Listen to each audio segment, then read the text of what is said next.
At saka sa nakikita ko naman sa ating presidente, masipag naman siya eh. Ginagawa naman niya lahat para lang maisalba yung bansa natin. I-donate ni BBM yung kanyang kidney para sa kanyang father dahil mahal na mahal niya, di ba? Ang kailangan ni BBM, healthy living.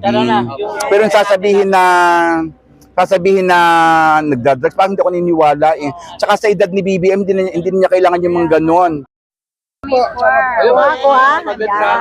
Magandang umaga po. Ang aga ho natin dito kanina. Ano po meron dito? Bakit nandito po tayo sa Malacanang? Bali ako po ay na-invite po ng samahan ng firm, yung kay Imelda Marcos, para daw po sa Misa de Gallo. Sabi ko wala mang problema, attend ako kasi syempre nagbo-volunteer naman ako sa pool kay BBM. Kahit naman yung campaign ni BBM nung siya lumabang presidente, volunteer na ako noon. Ako lagi yung namamahala ng mga volunteer na magka-campaign para kay BBM nung campaign niya nung president, di ba? Yun. Kaya natuwa ako nang invite ako din sa Malacanang kasi talagang first time ko makakarating dito. Dahil yun naman yung aking talagang paboritong presidente. At number one pa dyan ay idol ko si Madam Imelda. Idol ko si Madam. Wala pa nga ako tulog, galing pa akong Pagbilao, Quezon.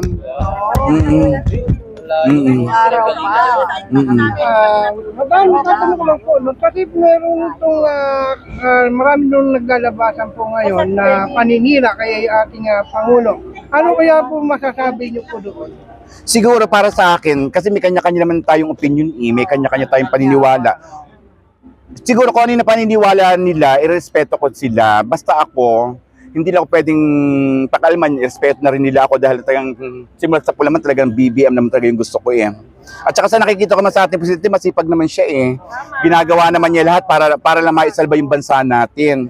Pero yun sa iba naman kasi na nagpo-post ako na parang binabash ako, hindi ko pinapatulan. Kasi wag na lang tayo makinig sa mga paninira ng ibang tao. Basta ang mahalaga, ipagpatuloy ng ating presidente, kung ano man yung balak niya para sa bansa natin, supportahan na lang natin. So, tanong lang, no? Ito bang nangyari, itong ginanap dito ng Simbang Gabi, ay naganap po ba ito sa mga dumaang administrasyon? Parang first time ko lang ngayon makatid ng ganitong activities. Wala. First time ko lang. First time. Kaya nga nung malaman ko nga itong invite lang, talagang hindi ako nagdalawang isip para umattend dito eh. From Pagbilao, Quezon pa ako. Last year, andito rin po kami. Oo nga daw. Kaya nang invite nga nila nga ako, matin talaga ako dito, tuwa ako kasi Malacanang ang pupunta. Siyempre mang may ayaw. Kasi ito medyo viral to ngayon ang katanungan dahil siya ay andun ako nung sa EDSA. Si Ma'am Imelda Papi, si Imelda ano po masasabi natin kay sa anak mo na si Ivy na pinupuntulan niya si PBBM? Siguro pagdating naman doon sa ganung bagay, siyempre magkapatid, no comment ako kasi problema ng pamilya yun eh. Ayoko mag-comment kasi sila nang nakakaalam lang kung ano yung sitwasyon na yun eh. Ayoko makialam, bahala sila, buhay ng pamilya nila yun eh. Pero sa paniniwala nyo, yung sinabi nyo sa kay PBBM? Ay, hindi ako naniniwala eh. Kasi alam ko naman, di ba, sinasabi naman na i-donate ni BBM yung kanyang kidney para sa kanyang father dahil mahal na mahal niya, di ba? Ang kailangan ni BBM, healthy living. Pero yung sasabihin na nagdadrugs, parang hindi ako naniniwala eh. Tsaka sa edad ni BBM, hindi niya kailangan yung mga ganon. Kailangan healthy living. Baka mamaya ma-stroke pa. Misahe na lang ma'am sa mga Pilipino kung ano po masasabi natin.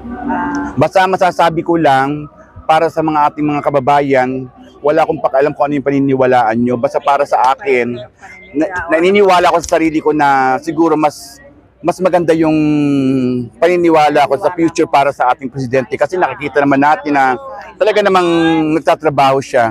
Ngayon, siguro hindi natin maiiwasan kasi na hindi lahat may gusto sa ating presidente eh.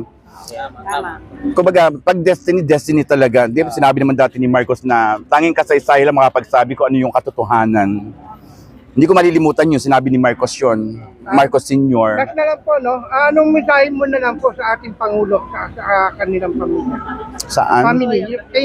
Ay, kumbaga kailangan ingatan naman nila yung pamilya nila. Huwag silang ka-stress. Kung anong dumadating ng mga batiko sa kanila, deadmahin na lang nila. Kasi hindi mo makakatulong yun sa kanilang gawain para para sa bansa natin. Ipagpatuloy lang kung ano yung magandang proyekto na gusto nila sa bansa natin at para sa sambayang Pilipino. Maraming salamat po, ma'am. Salamat. Thank you. Alis na po ba kayo? Ha? Hindi naman ako naman okay lang. Hindi mo ako nagmamadali. Ewan ko na kasi kalokan kami po. Ay, idol ko talaga yan. Kamukha niyo po talaga. Wala na-inspired ako kasi pag sinabing Imelda Marcos, ibig sabihin talagang napaka-passionista. Regarding sa sinasabi na ilang libo ang shoes, ang bags. Lahat naman ng tao, meron ka naman yung kagustuhan Kahit nga celebrity, ganda yung ginagawa Kahit nga ako, na ordinaryong tao, nagagawa ko yung makapamilya ko ng maraming sapatos, maraming bag. Di ba? Normal na lang yun. Kasi luho ng tao yun Di ba? Habis na po talaga. Kayo po, uuwi pa ba kayo pagkatapos? Ay, after ito siguro uwi na ako ng Quezon. Pinanggalingan din. Galing pa ng Quezon. Pagbilaw Quezon. Para na umatin sa simbang gabi rito. Kaya in-invite. Kay Ma'am Imelda po, nakamukha niyo po ay may mensahe kayo sa kanya. Kay Madam. Opo.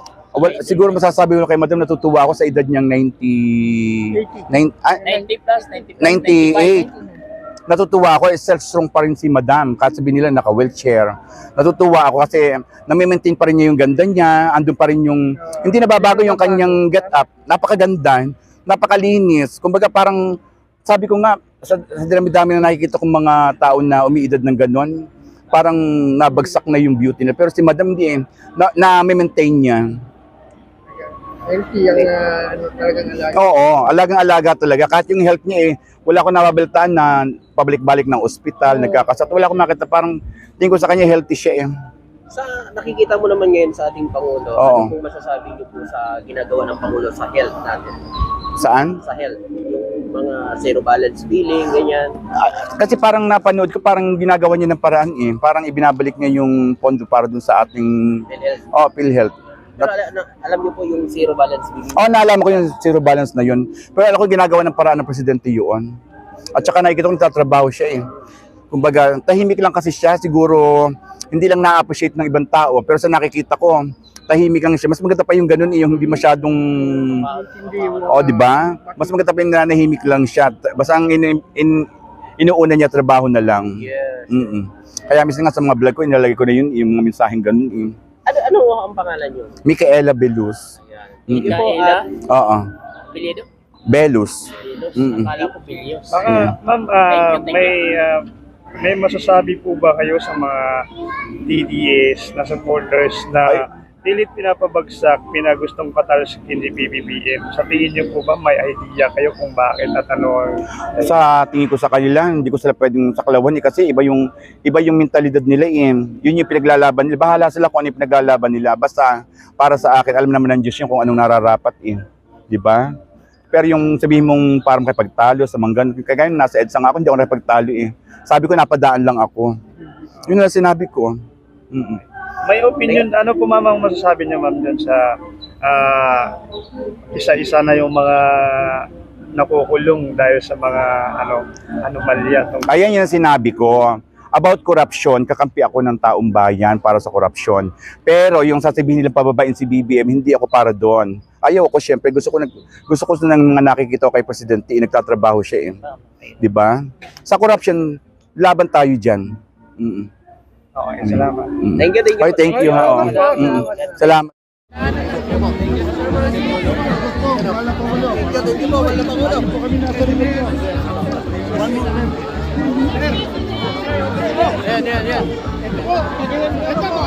Yan.